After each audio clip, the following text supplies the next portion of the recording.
Good evening and welcome back to the Australian Stock Market Show.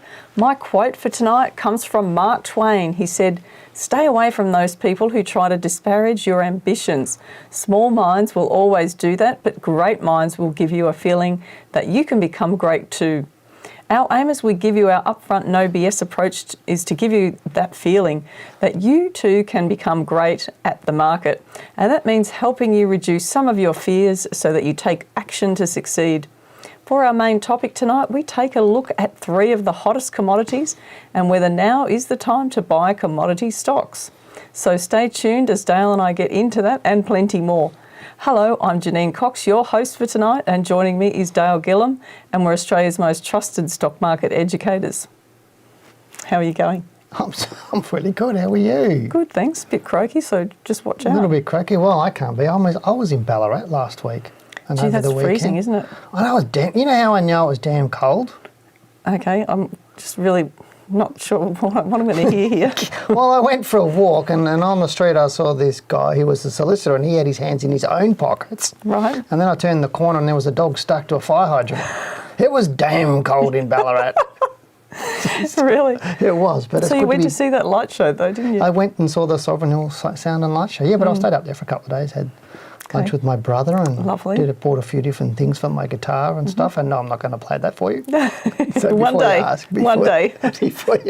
One day. I've got to learn some good songs. No, but I had a good time, relaxing. I love Ballarat. Fantastic. It's just damn cold. And we ate at this place called Piper's on the Lake. It was a cafe. Had lunch. Right.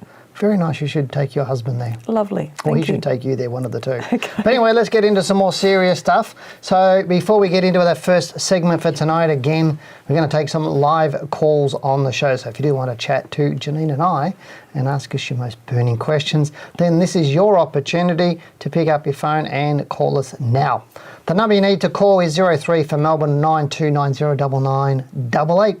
That's 0392909988 to get things started. The first person to call into the show right now will get a free copy of my latest book, Accelerate Your Wealth. Now, Janine and I are super keen to chat to you tonight, and as the show heats up, so please get dialing now.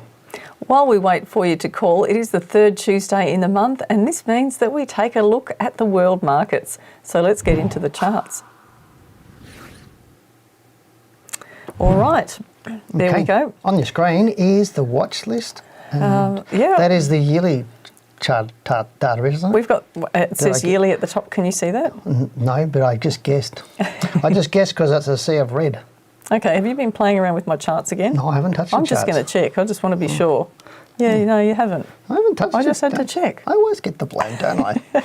All right, the Straits Times Industrial Index is actually down 0.28%. That's doing well in Singapore.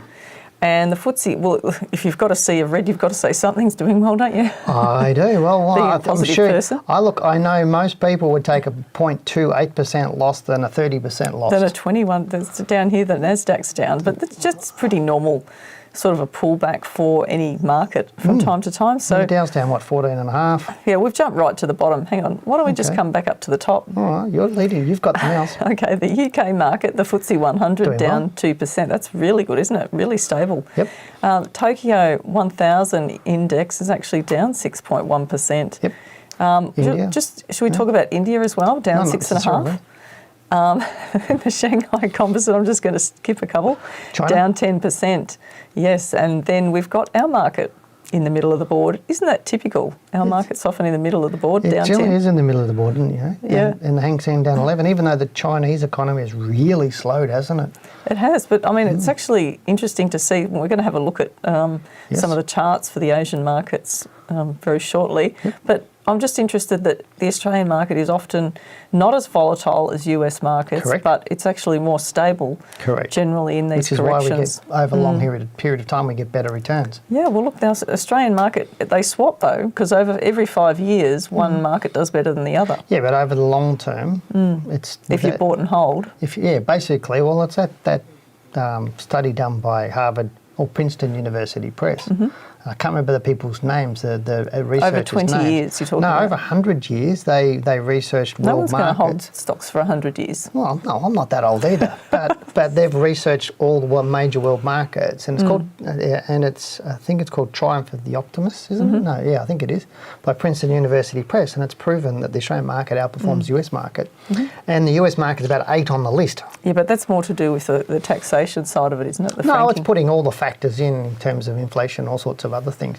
And South Africa is up there as well, another one or two. We battle with South Africa for top spot. So, but Right. I digress, and I'm taking you away from what you're doing there, so please get back to it. Fabulous. All right, we've got the Hang Seng down there at minus 11%. Yes. And the All Ordinaries is just a little bit lower than the top 200, which is interesting, isn't it? Yes, brilliant. I You've love been that. talking about the All Ords every week, so you know so much about this, don't you? I do, that's why I'm not saying a word. Everybody knows my thoughts. All right then, the New Zealand market, you couldn't get you to bite, could I? Minus 14% down. We've got the Dow Jones Industrial Average down 14.5%, so more or less in line with what New Zealand's doing. And if we come down, we've got Europe down about the same, the CAC down 15%. The DAX, this is a Germany? market I like to watch every now and again German because the market, pattern yeah, on it is really fantastic. Minus 18.7%. The NASDAQ 100, it's just a big gap with the US market down so much, isn't it? But that's your 30%. tech stocks. Yeah. I mean, even the S&P 500 down 19.83. I mean, out of the top 10 stocks in the S&P 500, I think 6 are tech stocks. And so if they're coming down, you're going to bring the S&P 500 down. But would people be surprised at those figures, or would they have thought they'd be worse?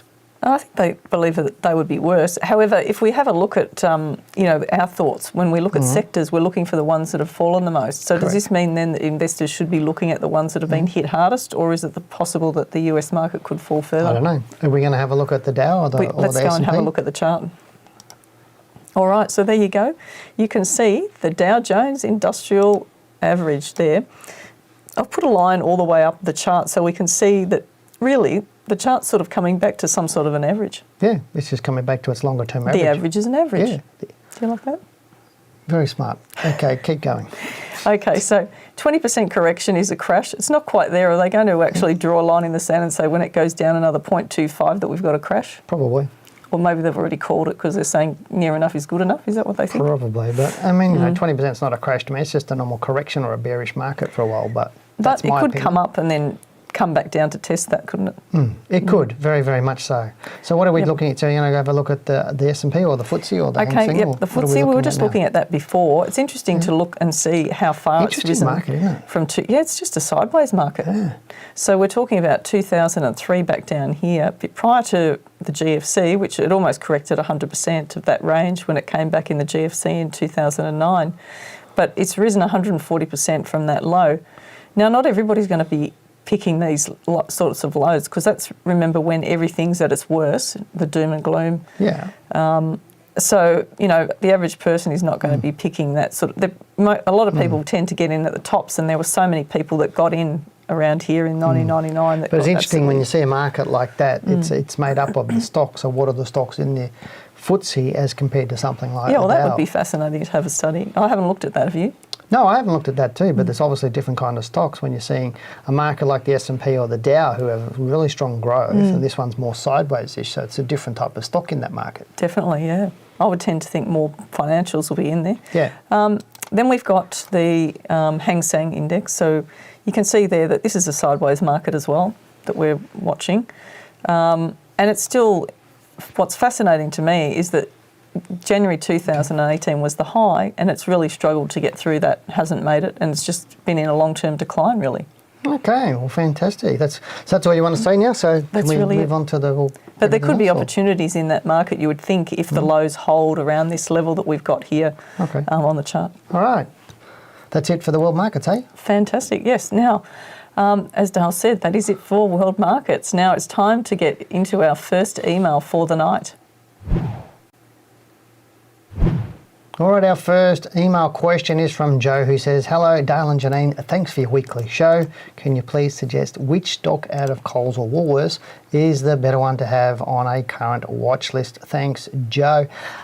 Look, to answer your question, Joe, it's not about which one, Coles or Woolworths. It's about what is on your watch list, and that gets down to the portfolio style that you want or you're wanting to construct. So, for example, if you want to have a superannuation portfolio, and you might just have the top 20 stocks. So all 20 stocks are on your watch list because that's what you've set for your watch list for that particular mandate or that particular portfolio mandate that you want to run.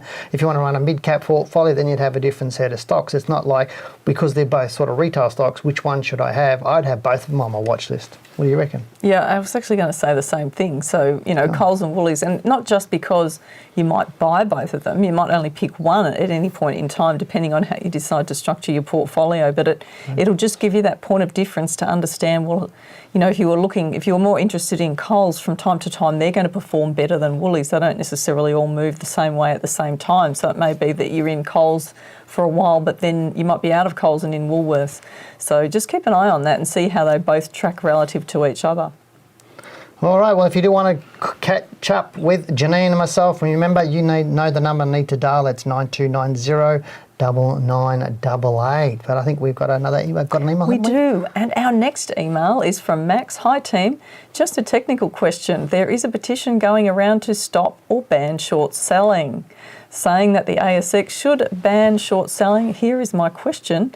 How is short selling done by those big boys? I know a few months ago, this billionaire person got into trouble when he speculated with the nickel exchange in London. So if you could explain the way the big end of town is doing it and why it's harmful for us mum and dad investors. Thanks, from Max. There we go. Good question. I know we've been big, well, more you than me, but vocal about it. Very vocal about short selling. It's not short selling per se, but it's more of how it's grown and how it's allowed nowadays. Because we'll just have a look at what happened during the COVID correction. Correct. That's a classic example of what can happen. Yeah. And it's not the fact that I don't think that, that markets shouldn't have that. It's all about the ones who push for it. It's all about free markets, helping to create volatility in the market. That's what they've always argued. But after speaking to a number of big people in some of the big broking houses who have actually said unofficially that they actually think that it's wrong, that sort of cements it for my own thoughts. But it's not just that, it's the fact that our super funds are huge. In Australia, Massive. We're talking about trillions we're getting into, and that'll continue to grow significantly over time. So these hedge funds are just going to be eyeing off, like they are already, the fact that money is sitting there, and our market is so free and open that they can just come in and borrow the stock and then short sell it. So that's really the issue, and it's more about the fact that we have such a huge investment in our market from super funds. What is that money for, and why should we be protecting it? And I think we should. So I just don't agree with it. Look, I don't agree with numerous things. What about smaller companies? Because they can actually be predatory. They can.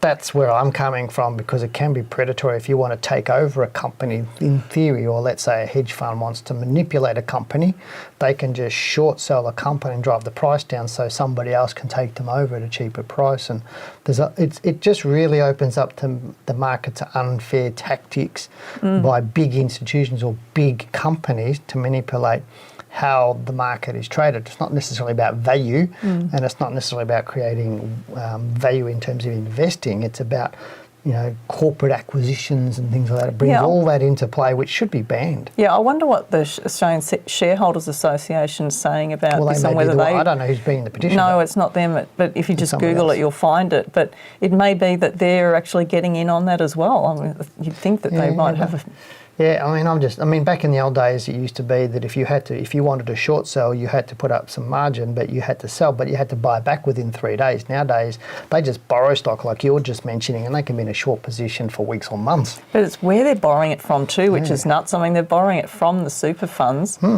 And then selling it down. So we're dead against it. We're absolutely dead against short selling. I think there is a place for some of it. At the big end of town with that kind of money, the predatory type short selling. Yeah, I totally agree with you. But Janine, we do have a caller on the line. Welcome to the Australian Stock Market Show. You're on with Dale and Janine. Who have I got on the line?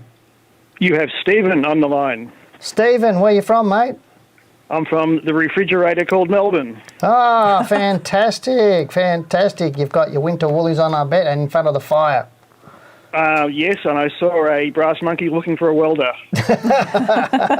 Good on you, Stephen. You've got a question for us today? Actually, he's better than you at those He's jokes. better at the jokes than me. I think we should get Stephen to ring in and just tell us the joke. You just interrupted Stephen. He was Well, I'm not a first-time caller, but anyway. I was wanting you to look at Whitehaven Coal for me, WHC. Fantastic. It seems to have turned a bit of a corner since the recent woes in the market. So I'm just wondering what you think of Whitehaven Coal and where you think it might be heading in the medium term. Fantastic. Well, Janine's got it up on the screen, so we'll start talking about Whitehaven Coal. But if you want to be like Stephen, give us a call. Remember, 92909988. Give us a call now. Whitehaven Coal. Yeah, well, I think we talked about this not long ago, actually, and because it was so stretched in terms of the pricing, if we just look at the chart, I think at the time we were talking about it, it had already risen up strongly here, and we were thinking it might actually come back. Now, it did do that, but only for a couple of weeks and turned around and went back up again. So, you know, it's possible that some people may have been taken out depending on what their rules were there, but it's just kept rising. So if you're in it, you would just keep with it, stick with it until it tells you otherwise. But it's right up near its all-time high though at the moment, isn't it? So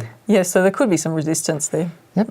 Okay. Is that all you want to say on Whitehaven That's all Coal? looking good if you're in it. Geez, that's great. short and fast for you, isn't it? Well, he didn't specify, a whole lot of detail, so it made it really easy for me to just, keep it short and sweet. Do I ever do that though? Sorry, Stephen. She's not talkative tonight. I'm sorry. I was just blown away by his joke. Good. That's how somebody can get you. It's easy. It's fine. Anyway, but let's get into our next email. It's from Ben, who says, "Hi, Dale and Janine. I'm interested in your thoughts on the longer-term prospect of Woodside. I received a tiny batch of Woodside shares recently from the BHP deal. It seems fairly pointless to hold onto so little of one stock. It won't make me rich, even if the price skyrockets. So I'd like to either cash them out now or buy a lot more to create a worthwhile position. Now, to place my eye, the price range looks range bound, and trending steadily south since its all-time high in 2008.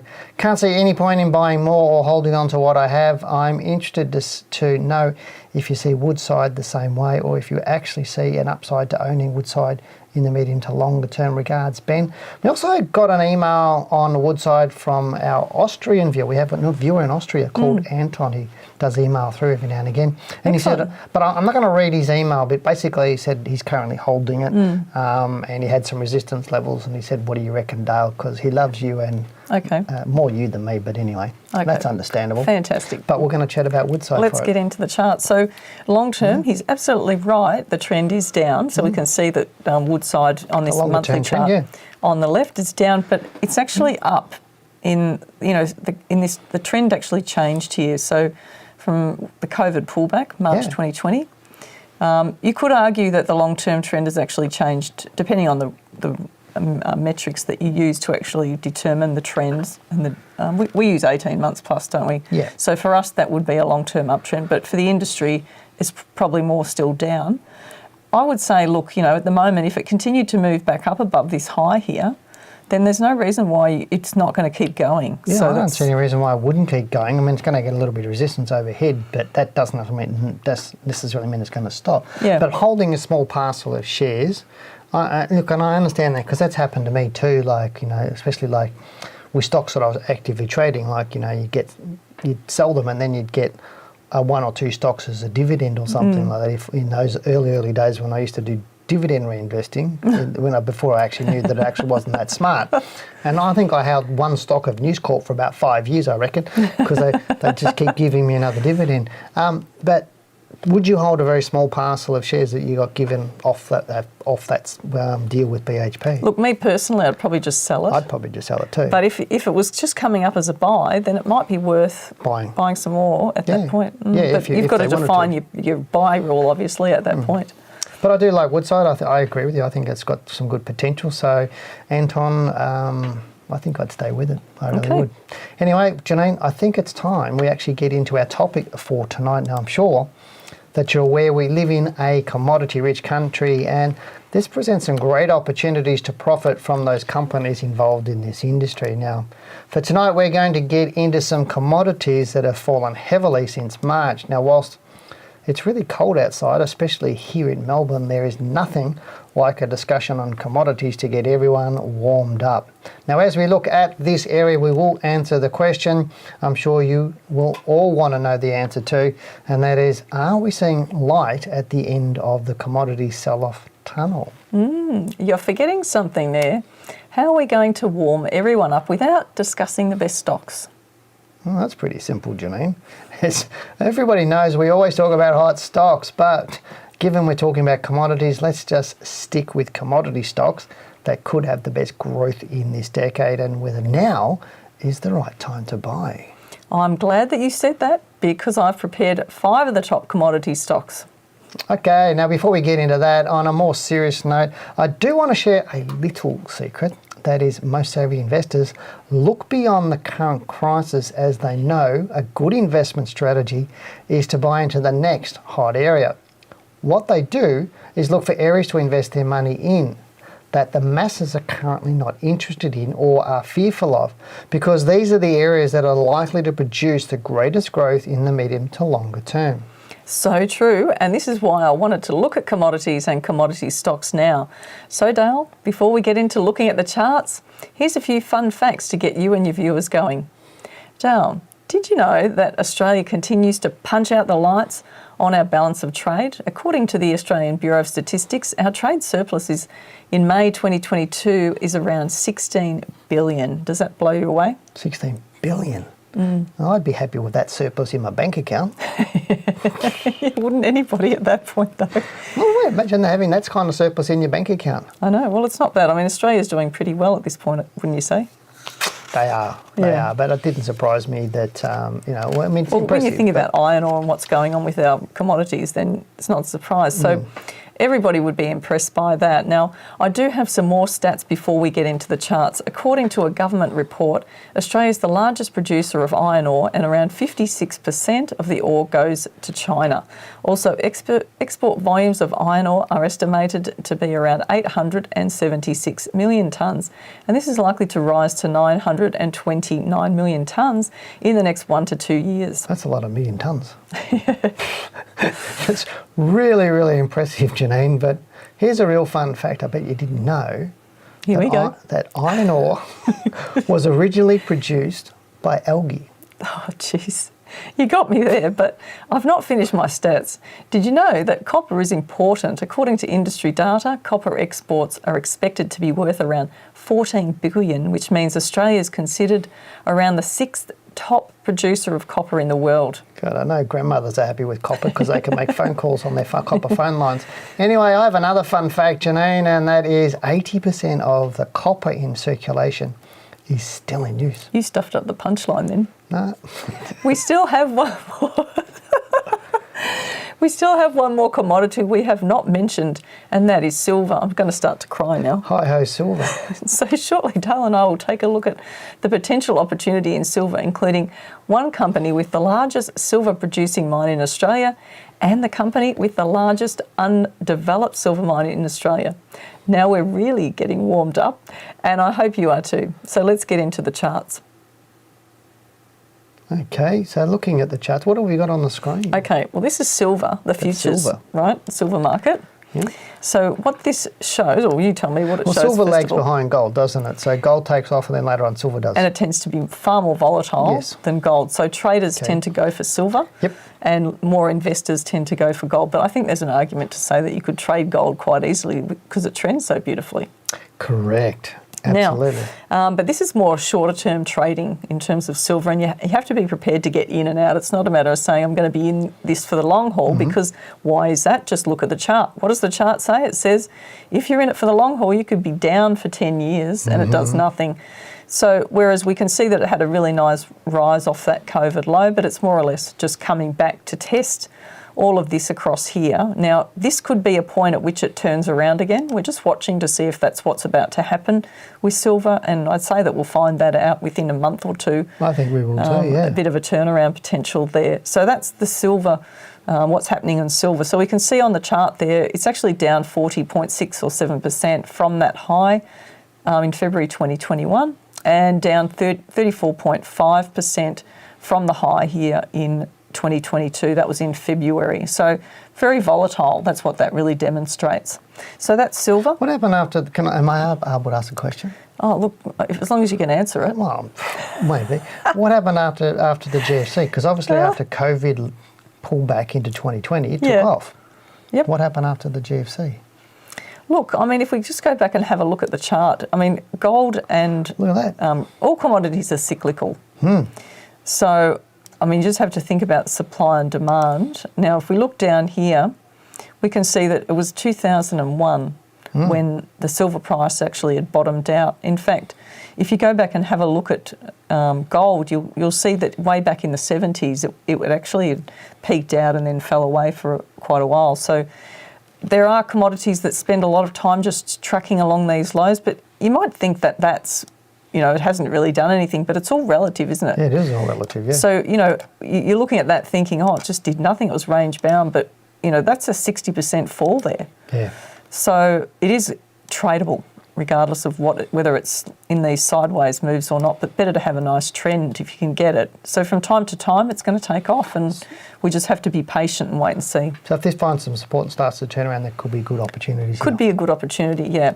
And look, it's about looking for some of the stocks that have heavy exposure to this area, potential. Okay. Copper, obviously it's a different kettle of fish, they're different drivers, but again, this was actually in decline and a long-term sideways move as well, but there were some really good periods of where you could actually get, if you could get exposure to the right stocks, or even depending on what vehicles you trade, get exposure to this type of commodity. Again, extremely volatile. In the GFC, if we compare this to some of the stocks on the market, we can see they're 70% fall. Now, that's not out of the ordinary, because during the GFC, there were a lot of mining stocks that fell to, you know, that sort of range.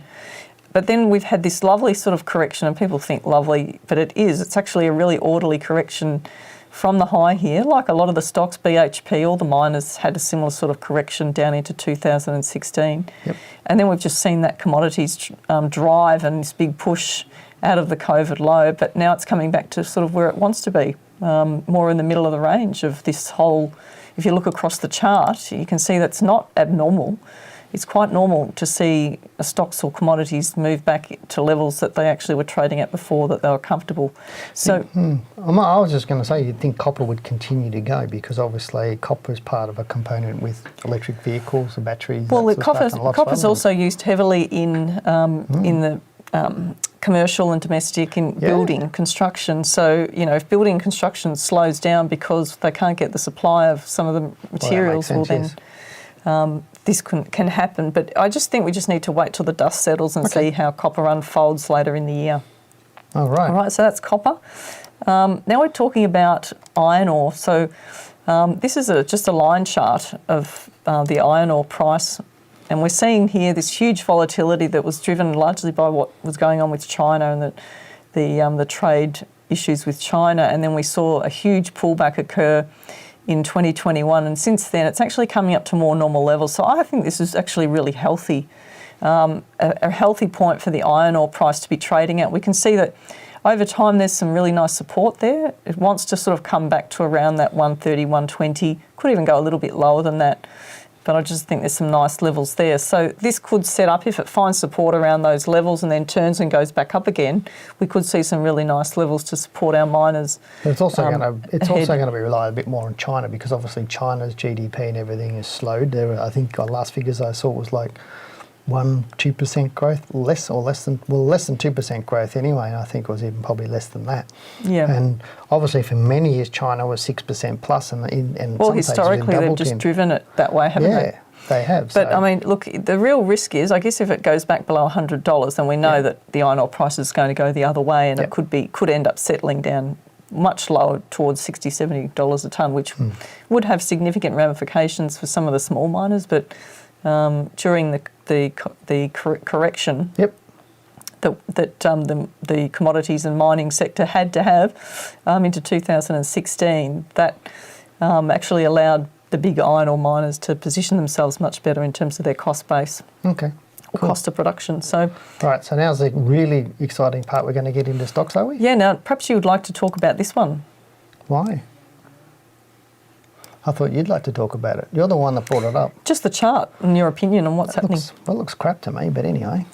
Am I allowed to say that? You can. I'm allowed to say that. I mean, looking at the chart, I mean, obviously, looking at this, you can see here it's a real sort of sideways-ish sort of move since that 2014 right over on the left there to where my pointer is, or 2013. So at that sort of 36 to 40 cent range is sort of where it is, but it just ranges between all of that. Now, through here, it's quite liquid, but it's getting a lot more liquidity. I think if we put on volume, you'll start seeing that grow right through here. You can see that.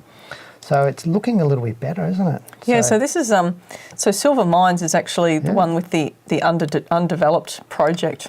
Gotcha. In New South Wales. So this is what a lot of people are just waiting to see. And if, like you say, if it starts to take off, it could be really interesting to watch, and it really replicates what's going on with the silver price. Oh, look, you know, you could, because I was just brought that up because just to show you that what we're seeing is a lot, people just see some charts and they go, you know, they don't see it when it's scrunched up like this. They don't say, oh, it didn't move very much. But, or even there, it doesn't look like it's moved very much. But when you actually really have a good look at it, all these pricings down here on these charts get squashed because of just to be able to fit all the data on the charts. And so that's why you really need to have a look at it in, you know, in a more of a zoomed up and really see what's going on. Because obviously since that high there, if I put another one on, since that high there back in January, this thing was down 40, was it 60 odd percent, and still down about 59%. So there's nearly 60% fall. So you'd think it's going to start finding some support around here, wouldn't you? Yeah, and you would expect the stock to actually be more volatile at times than the commodity. Yeah. And so, you know, it's showing that. But the actual shape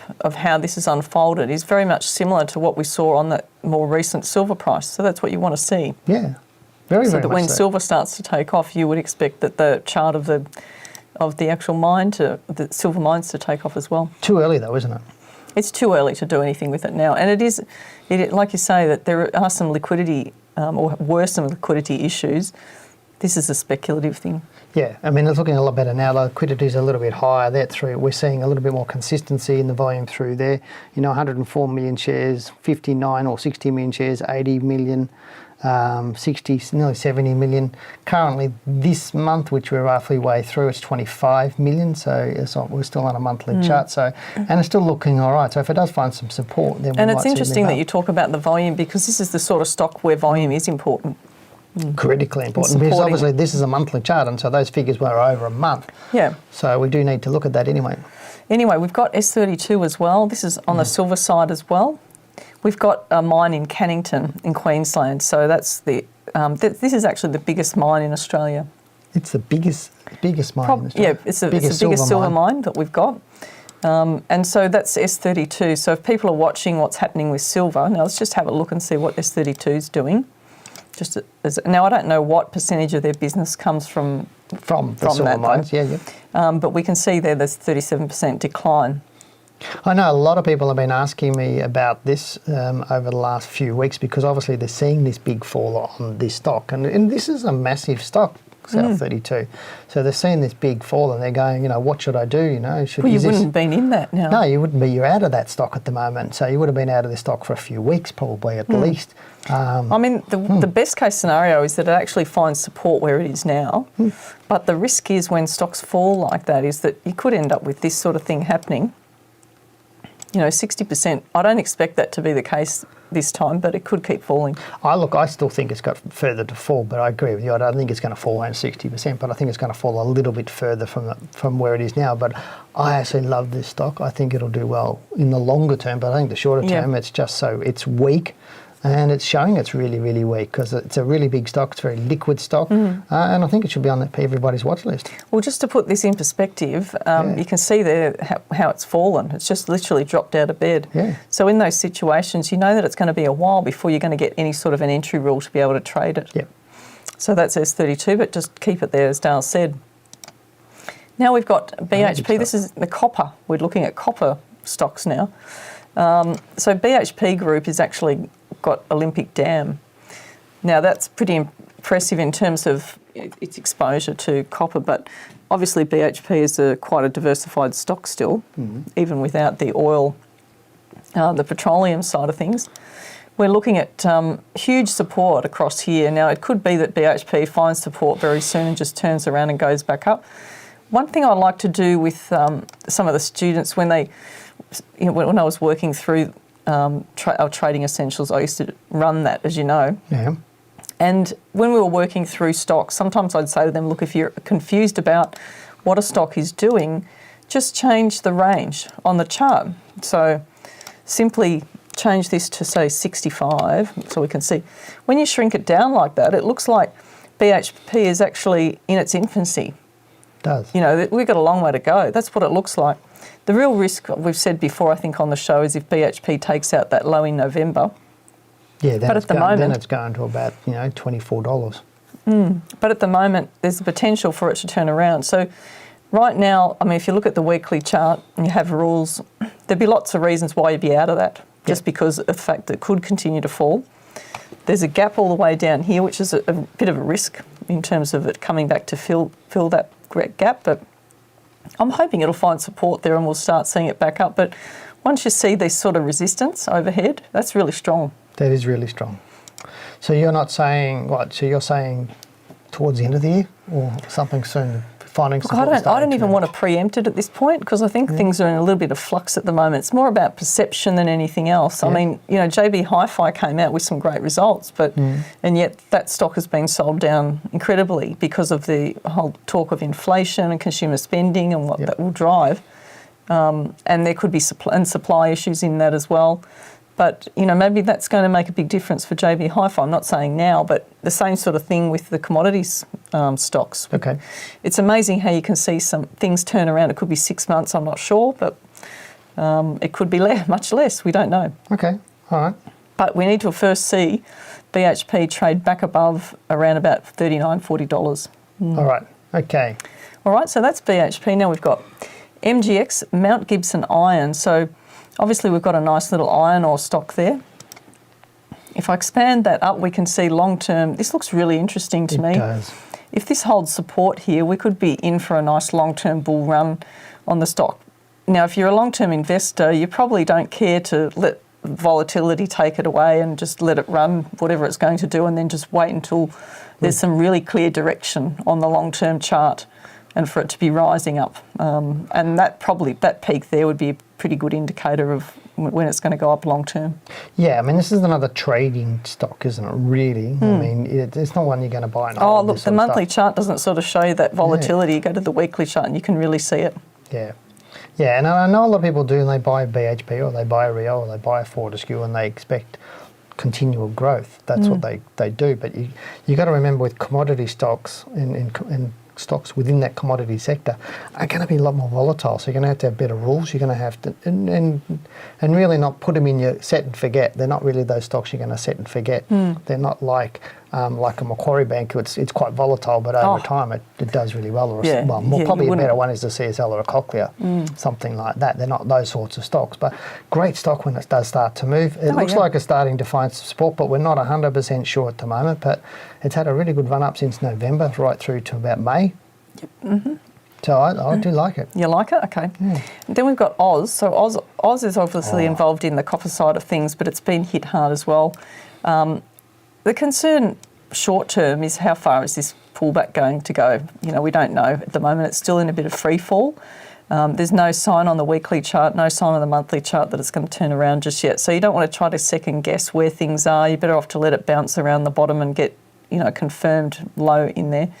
But, it really would need to get back above at least and push off this high here, this February 2011 high, and then start moving up strongly from that.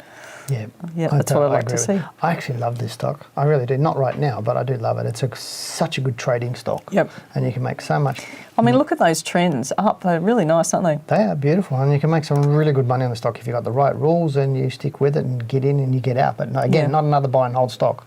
It's a real trading because it can go into these really sideways, choppy moves, and that's the risk with it. See, here it's spent absolutely, 2 years going sideways almost? Yeah. 2.5 years going sideways and doing nothing. So in that time, you would have got whipped in and out of it quite a few times, and that's what you're talking about. There is risk in anything, but in terms of some of the stocks, there can be risk that you get caught in one of those and you're better off just to get out and let it go and wait.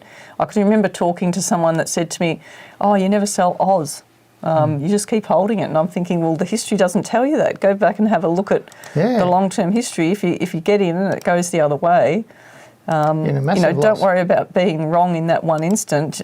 You're better off not to experience these sort of moves down. That was during the GFC, that 90% fall. So, that's an example of what could happen.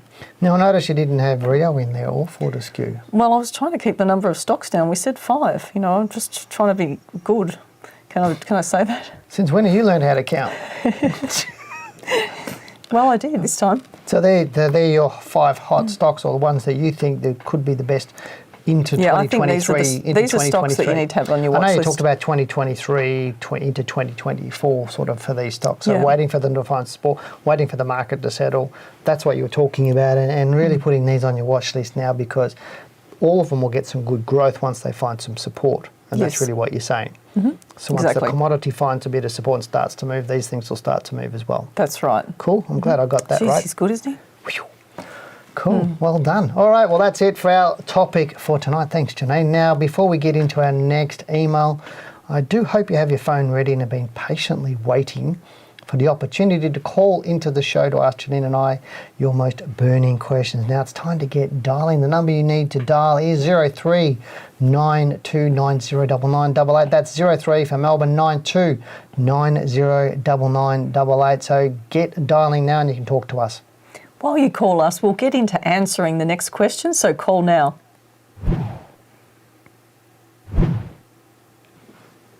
Now we have a question from King Kazuma. That's really a really good question, actually. Hi, Janine and Dale and all the team. Just would like to know the best way to handle portfolio management if you are not able to access your broker for an extended period of time. As an example, if you were lucky enough to head off on a long driving trip to see the country, or maybe a cruise overseas, looking forward to hearing your advice. Thanks, and always, Kay. What a great question. I don't think we've had that one.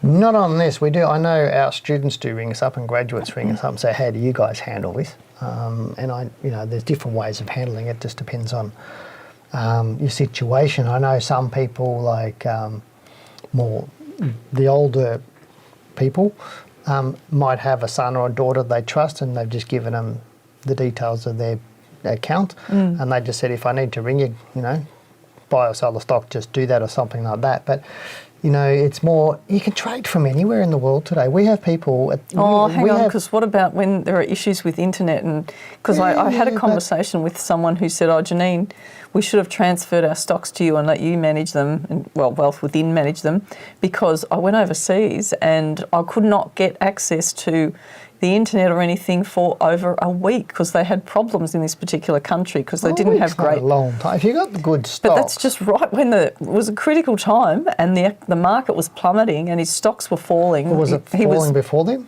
It was on its way down, but he hadn't triggered any exits. And so then the stocks actually plummeted, and some of the ones he was holding were quite volatile stocks, and they went down 30 or 40%. Okay, that's what I was about. That was my really next thing, is make sure you clean your portfolio up and don't hold volatile stocks. Yep. Is having good stocks that are a little bit less volatile in it. And also really have a look at it, and whether you print up some charts and have your stop losses on that sort of on the charts and have them written down and wherever you go, because generally you can always get internet, like a local library or a local McDonald's or something like this. I mean, I've travelled the world and I don't have any issues. You haven't roughed it though. I haven't roughed it though. Okay, so camping, but we do. We have some of our traders, our graduates, travelling around Australia in caravans and things like that, four-wheel drives, trading wherever they go, but then they plan themselves out. If they know they're not going to be in internet range in the next week, then what they do is they load stop losses into the system, or they do something like that, or they exit positions, one of the two. So it just depends on how you're trading and what your position is, or what your how long you're going to be away, because I know you can get internet on a cruise ship. I've done that before myself, had internet on a cruise ship, and I know you can get internet all over the place, but it's just portfolio design and construction. But if you're worried about your stocks, just get out before you go on holidays. Well, that's an awesome question. I liked it. Thank you very much. He's always full of good questions. He's a long-term supporter of our channel. All right, looks like we have another caller on the line. Welcome to the Australian Stock Market Show. You have Janine and Dale on the show tonight for you. Would you mind telling us what your name is, please? Yes, Joe. Joe, great to have you on the show, Joe. And you have a good question for us tonight. Well, I hope so. I'm just wondering if you're intending to increase your holdings in a certain stock that you already hold, do you effectively treat them as two different holding lots to base your exit costs on? Ooh, or that's a exit good one. price, I should say. So you've got an existing holding and you're wanting to add to that holding, is that what you're saying? So, or you've got the two positions already? No, so already got some of the stock, wanting to increase a holding. Yep. And for the purposes of working out your exit price, etc., do you treat them as, in effect, two different holdings? Great question. Long term? Are you long term? Yeah, long term. Okay. Thank you very much. Fantastic. We'll get into answering your question. So, Dale, in that situation, you want to take it away? Piece of cake. Always work out your exit position on your last entry, because everything else before that is in profit. So you're not risking it. So I don't average prices and that. So look at your exit strategy on your last position, because as the last position goes down, it's going to take profits from your other positions that you bought prior. So you have to base your exit strategy on the last position. So no, I wouldn't put them together. I would just exit all positions at the same time. That's what I would do. Okay, thank you. Anything else you'd like to add? But what if you were trading one long term and one as a short term strategy? That wasn't a question. Well, I just asked it for Joe her. I'm didn't just ask thinking, that. Joe, I've just done one for you. You Come on, answer it then. Answer it. No, you answer it. You asked Well, the look, question. I'd actually suggest that if one was for long term, that's got its own set of strategies and That's two separate thinking trades around it. Yep, two separate trades, and the one that's, you might have only intended to take it for 4 to 6 weeks, maybe 3 months or something like that, and you might have a completely different set of rules to get out of it. That sounds like a confusing trading strategy to me. Haven't you ever run two portfolios for yourself? Yeah. Well, that's what I'm talking about. That's the No, same but that's thing. not the same stock in the two positions in the same stock in the same portfolio. Well, I was just building on Joe's question, but I have had lots of students come through. Joe's smart. She can work that part out. Okay, I have had a lot of students come through, and from time to time we've talked about, well, it makes sense not to keep adding more and more stocks to what you're trading, but if you can get two strategies out of the one stock, why not? Correct, but I'll have a completely different set of buy and sell rules for a short-term trade than a long-term trade. That's right. Definitely. Okay. We okay now? We agree. Okay, well, sort of. Cool. All right, we've got next email is from Derek, who says, "Hi guys, I'm a big fan of your show and I watch it every week on YouTube. My question is about a construction company who works entirely for insurers. No wonder they will never run out of work with the changing climate, damage and a number of claims growing. The company's name is Janine. Their share performance was great until May, until they dropped a lot and until they started rebounding in mid-June. I bought them on the 20th of June as a mid-term investment. I'm not intending to sell my entire holding yet, but thinking about taking some profits out when the price gets over $8. Please let me know your thoughts. Regards, Derek." Now, if you do want to talk to Janine and I, remember, pick up the phone now, ring 92909988. We'd love to chat to you, just like Joe did. But John's Ling, well, I know we talked about this last week. Oh, I think, is it Derek? Derek. I think his part joined the circus. Why? Because I think he's learnt how to be a knife catcher. He has been learnt. Why? Because where I looked at where he's bought it, it's just been in straight decline. So it was more about, well, there's a huge risk there in taking that on at that point. So he was lucky because it's gone up? He's lucky, but actually I looked this up just to see what was going on because it just so intrigued me. And it looks like that there was some of the directors were actually, or the COO of the company was selling some of its shares. Yep. And so that was part of the reason for the fall, but then they had a really good announcement and the shares bounced back up. Yeah, he's talking about selling some to take part profits. So I don't know. Given he didn't buy it with rules. But he didn't buy it with rules. Well, then I think the fact that he's asking it means that's what he wants to do. So I think you're better off to go with your gut feel when you actually feel, because there were no rules to enter. So we could sit here and tell him to buy it with rules, but he may not have proper rules. He already owns it. He's talking about selling some of it. I know that, but I think that if he's bought it like that, he hasn't bought it on any rules, so he probably doesn't have proper rules to sell. Well, and Guarantee doesn't have proper rules to sell. Yeah, so in that case, he's made a decent profit out of it. He's asking, should he sell? But that's a decision he's got to make. Why would you sell part of it? Why wouldn't you just sell all of it? Well, because that's your big thing is to sell all. But, I mean, there are people out there who do trade differently and they might decide to take some money off the table. And I think this sort of situation does warrant that. That's what I'm looking at right now. Take your capital off the table. That's a really good plan. Good. Glad we agree on something again. All right, take your capital off the table. That's what we're talking about. As I said earlier, if you do want to talk to Janine and I, give us a call on 92909988. We'd love to chat to you now. All right, now we have a question from Palermo. Hi Dale and Janine, thank you for the great content. Keeping it short and sweet, please may you analyse Suncorp. I have it in my portfolio and the recent news has me reviewing whether it's still a long-term hold. Any ideas of what is the risk or opportunity of ANZ taking over the Suncorp banking operations? Thanks Palermo. Risks and opportunities here. Interesting, isn't it? Isn't it? Should we tell him? Look, where do we start? I mean, it's a big story. It is a big story, and I haven't wrapped my head around it yet because I was away actually, and so I mean, obviously it came out yesterday. I think is it good for ANZ? Yes. Is it good for Suncorp shareholders? I think it is. But I think it's really good for Australia and Australian super funds and the market as a whole. People are arguing it'll actually reduce competition and therefore interest rates, the rates that we're charged on borrowings are actually going to go up as a result of this, because when we saw that consolidation in the industry, when the GFC hit, after the GFC, and there was all of that consolidation that went on in banking, which you're fully aware of, where companies like Bank West got taken over by Commonwealth Bank, so the smaller banks that were listed got taken over and sucked up, and therefore there was less competition in theory on the market. But because of the turmoil that was going on and the concern about whether a bank might fall over, they actually allowed that to happen. Will ANZ actually get over the line now? I think everybody should be supporting this decision. That's just my opinion. I was listening to some commentary last night about why it shouldn't go ahead, and I just think it's hollow. So I just think that, we've got some really good companies here. There's some really good synergies that ANZ could get out of this in supporting not only the Suncorp shareholders, but supporting Suncorp customers. And the same thing with the ANZ shareholders. We could see some, but I don't know what it means for employees just yet. That's the only thing that's a bit unclear. No, I don't. And I think, we're starting to see more of these companies getting back to their knitting, if that makes sense. Doing what they do really, really well. And Suncorp has always been a really good insurance company that got into banking. So, but we've seen banks that got into wealth management, and they've divested. And it didn't work. And it didn't work. They weren't really making money. It was almost like a lead generator for their banking. The wealth divisions, they didn't really make lots of money out of it. So they've divested all of that sort of stuff. This gives good exposure for ANZ into the Queensland market. Absolutely, and I think that's a smart move by ANZ to give more exposure into that market. And why shouldn't a bank like ANZ get bigger?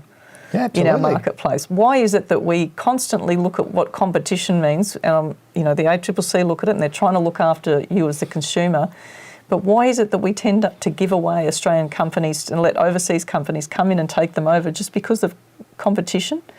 And we allow the smaller fish to get sucked up? I'm not saying Suncorp is a smaller fish, it's a decent-sized company. But but our bank should get bigger. Our bank should be bigger to be able to play on the world stage. That's Why should it be the other way, the world banks coming into Australia doing things?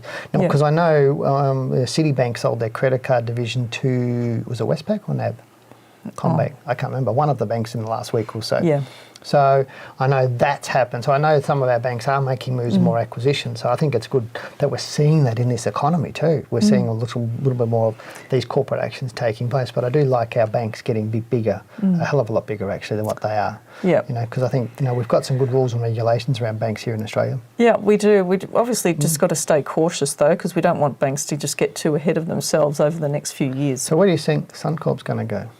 Look, I mean, in theory, when a company is being taken over, generally the share price rockets up to whatever the offer's likely to be. Okay. And the company who's doing the taking over tends to drop back. So looking at the chart, okay, it hasn't been voted on yet, but you can see here now this week, it just shot up. There's its opening price. Yeah, because there's a lot of talk of people saying it's not likely to go ahead.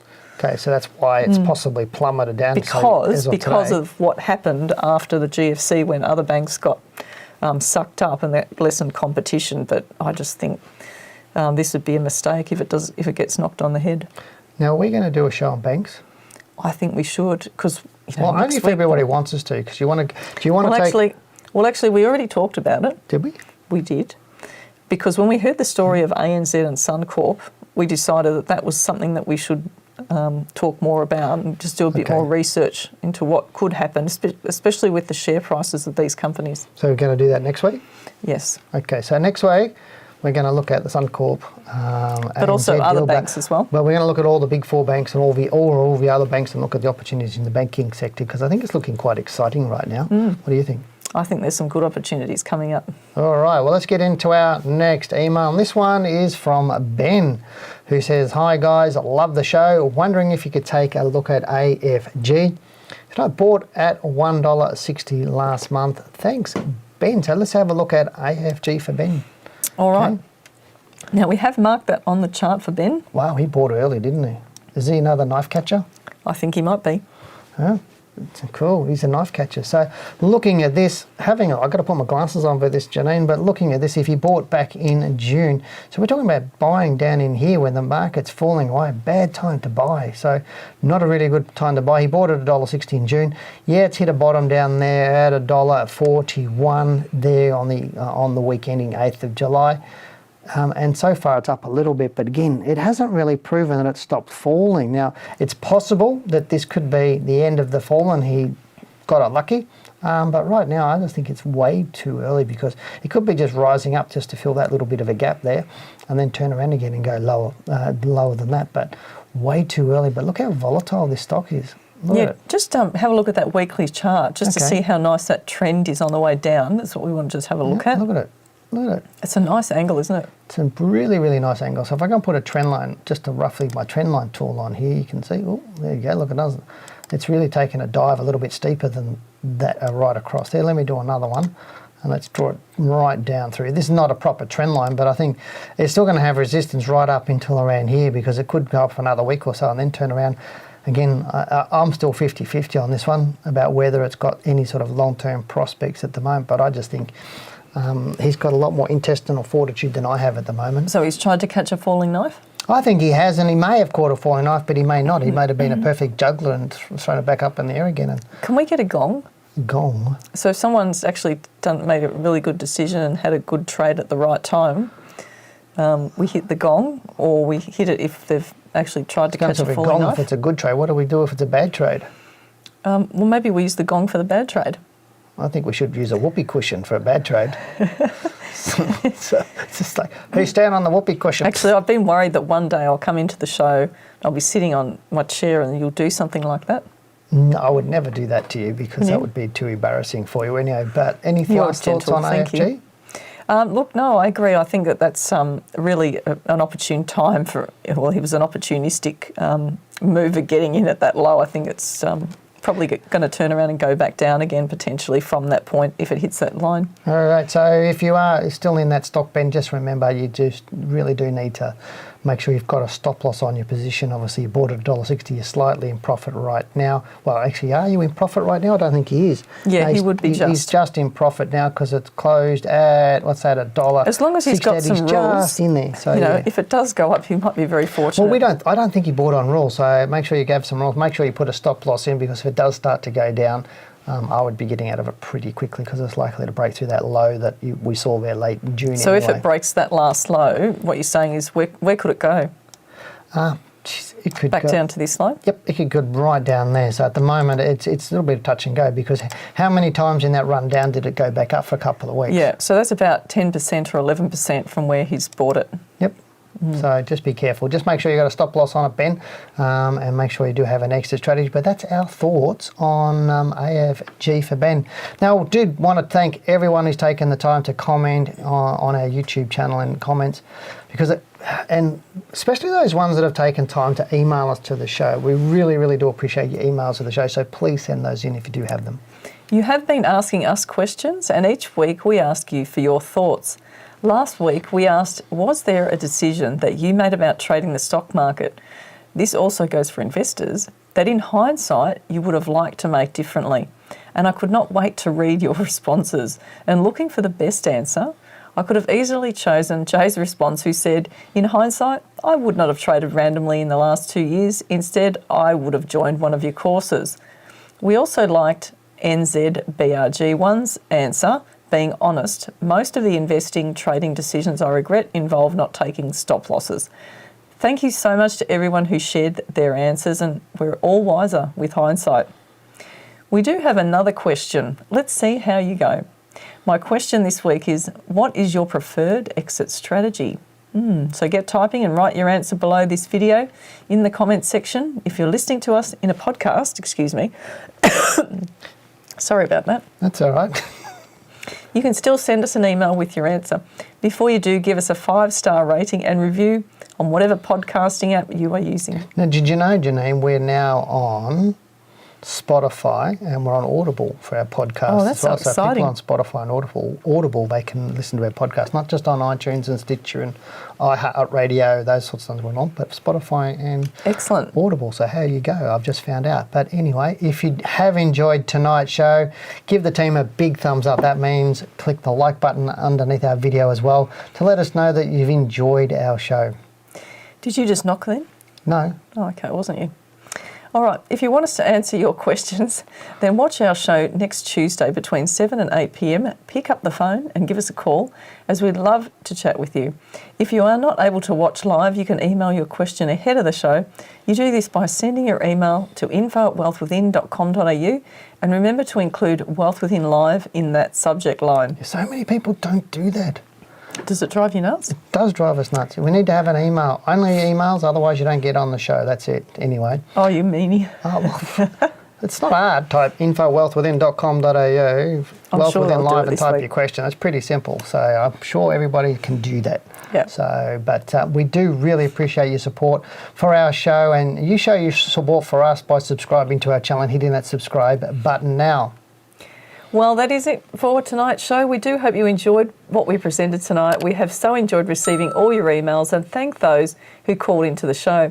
We love the opportunity to chat with you personally. And next week, Janine will stop coughing. Anyway, as always, thank you for joining us, and we do hope you have a great week. But for now, goodbye, good luck, and good trading. Bye for now.